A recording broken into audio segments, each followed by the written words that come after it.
At this point, it's very difficult to figure out what it is they actually want from people. They overshare everything. There was no chemistry between us.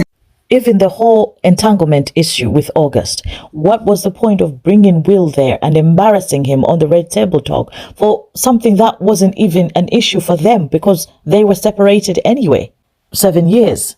If you think about it, they've been lying to everybody, pretending to be together, playing happy families when they're really not a happy family. People have been believing that. We've been buying into that. What is it all in aid of? Who does that help? I get that it's for Jada's book. It's just a bit too much information.